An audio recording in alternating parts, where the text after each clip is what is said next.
경찰 직장협의회 민간기 위원장 모셨습니다. 안녕하십니까? 안녕하세요. 예, 반갑습니다. 전국 경찰 직장협의회가 어떤 곳입니까? 2020년 6월부터 설립이 시작이 됐고요. 예. 이게 뭐 딱 보면 일부 방송에서 노조다 이렇게 얘기하는데 그보다는 노사협의체 정도로 보시면 될 것 같습니다. 경찰이 이제 노조가 있을 수는 없으니까. 네네네. 만약에 일반 직장이었다면 노조가 할 일 정도의 일부를 가지고 있는. 네, 다만 이제 그 뭐 단체 교섭권이라든가 이런 게 그런 건 없기 때문에. 없고. 네네. 그러니까 전국 경찰들이 가지고 있는 생각들을 한 곳으로 모으는 거의 유일한 곳이네요. 그렇죠. 예. 현재는 그렇게 노조가 있을 수 없으니까 그죠? 네네 그렇습니다. 그래서 뭐 회원도 지금 한 5만 3천 명 정도 되고요. 회원 저희- 5만 명. 네, 저희 그 기관에서 한 293개 기관에서 설립할 수 있는데 현재 274개 기관에서 설립하고 있으니까 저희 경찰 내부에 각 경찰서별로 설치할 수 있거든요. 그래서 거의 모든 90한 2, 3% 정도 설치가 됐다고. 전국 거의 모든 경찰서 정도에서는 다 있는 거네요. 네, 그렇습니다. 지금 전국 경찰이 몇 명입니까? 한 13만 7천 명 정도 이렇게 보통 한 13만에서 14만 정도 이렇게. 13만 중에 5만. 예. 네. 자, 근데 여기서 입장을 냈습니다. 네. 어떤 입장을 냈냐면 검찰 수사권 분리 법안에 대해서 우선 여기 이거부터 여쭤봐야 되겠네요. 검찰이 이제 수사권 분리 법안에 대해서 반대하는 입장을 연일 내고 있습니다. 각 네. 단위에서 네네. 평검사부터 뭐 고검장, 검사장, 검찰총장까지 다 내고 있는데 그런데 그러면서 다양한 여러 가지 주장들을 냈는데 네. 그중에서 경찰과 관련된 발언들도 꽤 있었어요. 그렇습니다. 예. 근데 이제 그 발언에 대해서 위원장님께서 위원장 입장에서 이것은 모욕적이다라고 그 SNS 밝힌 적이 있는데 어떤 내용이었습니까? 그 사실 검찰 수사권 문제가 계속 이제 한 20년 전부터 네, 논란이 그렇죠. 됐고 될 때마다 이제 계속 경찰 비하 발언을 했거든요. 경찰은 제대로 수사할 수 없다죠 한마디로. 그렇죠. 그 네. 부분 때문인데 사실 2020년도에 수사권 조정 이야기가 나왔을 때 국회에서 예. 검찰에서 뭘 요구했냐면 경찰이 비대해진다, 공룡화된다. 그렇죠. 그래서 자치경찰화 시켜서 예. 경찰을 쪼개야 된다 그래서 사실은 저희가 원치 않았던 자치경찰도 하게 됐어요. 예. 21년부터. 그런데 이제 자치경찰 하면서 그 4조 3천억 그다음에 2만 명의 증원을 시킨다고 했는데 코로나 전국이라서 사실은 예산이라든가 인원이 전혀 오지 않은 상태에서 자치경찰이 시행이 됐고요. 예. 그런 과정에 또 수사권 분리가 되면서 너무 힘들어진 건 맞습니다. 현장 직원들이 너무 힘들고 정말 숨이 벅찰 정도로 현장에서는 일을 하고 있거든요. 예. 그런데 검찰개혁 부분은 본인들이 잘못해서 정치권이라든가 국민들의 요구에 의해서 개혁이 되는 거 아닙니까? 근데 꼭 그럴 때마다 경찰 수사의 능력이 있느냐? 응? 수사권을 주면 경찰 비대해질 것이다. 공룡화될 것이다. 우려한다. 그래서 인권 침해가 일어난다. 네네. 그리고 뭐 부정부패가 심해질 것이다. 그렇게 얘기하고 있죠. 네. 그래서 지금 현재 우리 공장장님도 아시지만 99.2%를 경찰관이 하고 있고 이렇게 모든 사건의 99.2%를 이미 지금 경찰이 하고 있는 거죠. 그렇죠. 그러니까 쉽게 설명하면 70년 동안 사실혼 관계였죠. 실제로 수사권은 없었지만 경찰에서 현장에서 벌어지는 모든 일에 대한 수사를 다 한 거고. 99.2%를. 네. 예. 그 다음에 이제 법적으로다가 혼인신고만 하는 그런 상황이지 그거를 마치 전혀 수사를 안 했던 사람들을 수사 한테 역량도 없는 조직이 네, 그렇죠. 갑자기 이 중요한 수사들을 어떻게 다 맡으려고 하느냐. 그렇죠. 이렇게 검찰은 얘기하고 있는데 실제로는 99.2%를 이미 경찰이 다 하고 있다. 네. 그러면 검찰이 한 수사는 한 0. 몇 %밖에 안 되는 거예요? 0.6% 정도 나오는데요. 0.6%면은 네. 한 10,000건 정도 되는 거 아닙니까? 네. 그다음에 이제 그 가장 이제 국민들이 우려하는 부분, 그다음에 또 이제 그 법조계 쪽에서 우려하는 부분이요. 6대 범죄 수사를 그러면 네. 경찰이 할 수 있느냐? 그러니까 지금은 이제 네. 어떻게 인식되고 있냐면 나머지 수사는 다 경찰이 하고 6대 범죄만 검찰이 한다. 근데 이 이제 느낌은 이 중요한 수사들을 경찰이 할 수 있느냐 이렇게 묻게 되는 거죠. 네. 실상은 어때요? 근데 실제로 그 저희들이 제가 한번 통계를 뽑아봤어요. 그 현재 그 6대 범죄 수사를 경찰이 36만 건 정도를 하고요. 아, 6대 범죄도 이미 네. 경찰이 하고 있어요? 아, 네. 경찰이 하고 있죠. 경제, 그다음에 그 부정부패, 공무원, 선거사범 다 하고 있죠.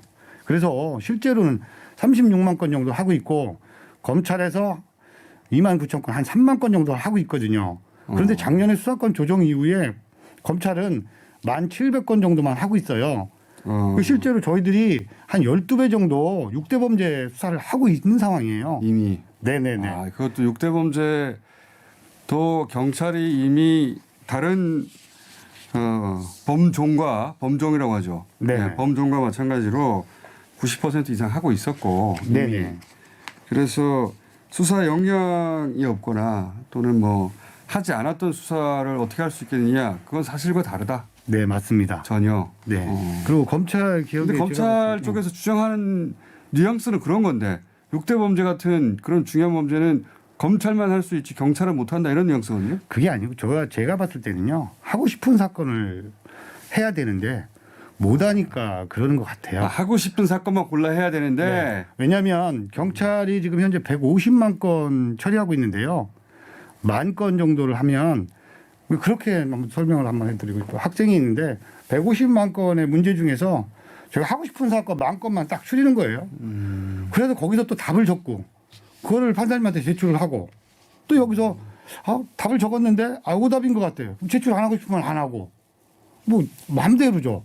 근데 경찰은 수사하고 네 기소권이 있으니까요. 그렇죠. 수사, 기소, 영장 청구권 이게 결합되면 막강한 거 아닙니까? 그래서 지금 통계가 나온 게 있어요. 최근 7년 동안 예. 그 검사가 피의자로 입건된 사건 중에서 검사가 잘못을 저질렀다. 그렇죠. 예. 그 공소 제기한 게 18,904건 중에 예. 19건만 그 공소 제기를 했어요. 예를 들어서 0.1%입니다. 이거 어마어마한 수치거든요. 일반 사건은 그 520만 건 공소 제기가 됐고요. 한 32.9%가 일반 사건 한 3분의 1 정도 법정까지 가는데 32% 정도가 가는데 법정까지 가는데 3분의 1 정도 가는데 검사라는 신분을 가지고 있는 분들은 0.1% 이런 걸 왜냐하면 놓지 않으려고 하는 것 같아요. 왜냐하면 본인들이 이제 수사도 하고 결국은 압수수색권도 자기들이 가지고 있고 네, 기소도 할 수 있고 그렇죠. 그러니까 공소유지도 자기들이 하니까 이 형사소송과 관련된 모든 권한을 다 본인들이 독점하고 있는 거 아닙니까? 네, 맞습니다. 예.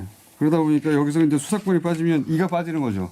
그렇죠. 이가 빠지니까 이제 모든 검사들이 다 그런 건 아닌데 예를 들어서 결론을 정해놓고 수사를 할 때 있잖아요. 네, 맞습니다. 그런 사건들이 몇 가지 드러난 게 있죠. 그러니까 결론을 정해놓고 달려가야 되는데 여기서 수사권이 빠지면 네, 자기들이 만들어 놓은 결론으로 가기가 어렵죠. 네, 맞습니다. 그런 것도 있을 것이고. 그다음에 근데 이제 이렇게 네. 한 해 10,000건 정도밖에 안 되는데 왜 이렇게까지 놓지 않으려고 할까요? 이게 자존심의 문제일까요, 그냥? 아닙니다. 저는 그 현장에서 보는 경찰관의 입장에서는 어떻게 네, 봅니까? 저는 어떻게 보냐면 검사가 예를 들어서 참고인 조사든 예. 피의자든 경찰에서 조사를 받는 것 자체를 수치스러워하지 않는가. 자존심 상하고 수치스럽고 검사는 경찰보다 뭐 직급도 높고 맞습니다. 그리고 또 사법고시 패스도 하셨고요. 그런 좀 관념들이 팽배하지 않는가. 지금 이번에 검사들이 그렇게 생각한다는 거죠? 그렇기 때문에 경찰 수사를 비아냥거리고 비난하고 이런 사실은 저희들은 타기관이거든요. 어찌 보면. 타기관이죠. 네. 법무부랑 행정안전부의 타기관인데 네. 과연 이렇게 타기관 부하로 보죠. 공무원들을 부하로 보고 지시하려고 그러고 이런 부분들은 좀 그러니까 우선 첫 번째는 네. 검사들은 경찰을 부하 정도로 보기 때문에 이걸 우리가 어떻게 놓아 이게 하나 있는 거고 그렇게 생각하시는 거고 그 외에 또 이유가 있을까요? 이 수사권을 놓지 않으려고 하는 일단 뭐 경찰이 보기에 사실은 저도 이제 형사를 한 15년 정도 했는데요.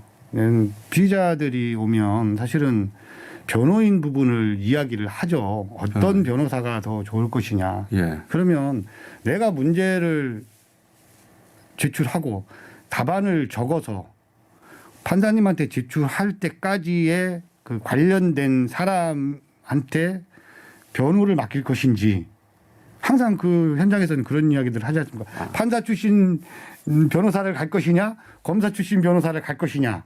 그 현장에 계셨으니까 네. 그런 이제 피의자들이 이제 형사 시절에 형사님한테 그렇죠. 물어본다는 거죠. 변호사 그렇죠. 누구를 구해야 돼요? 근데 오랜 경험상 이런 사람을 구해라라고 할 때 어떤 사람을 추천하세요? 아무래도 한 부장검사급 이상 검사, 네, 전관. 그렇죠. 예. 그런 전관들이 실제 이 기소 혹은 선고에 영향을 미친다고 보십니까? 경험상? 그렇죠. 네, 미친다고 봅니다. 전관, 그러니까 검찰 출신 전관을 쓰면 그 기소될 게 방송에서도 불기소되기도 많이 하고. 나오지만 사실 뭐 그 부장검사님 이상 그 사표 쓰고 나오시면 수십억 벌죠. 뭐 한 수십억. 번에. 김우수 검찰총장님도 사실은 19년도에 수사권 기소권의 분리를 국정감사 당시에 이야기했죠. 그때는 찬성했죠. 네. 근데 그러니까 이게 경제적 이유도 있다. 엊그저께 이렇게 하는데 아니 전관 대우를 받고 싶지 싶은 것이 아닌가. 후배들한테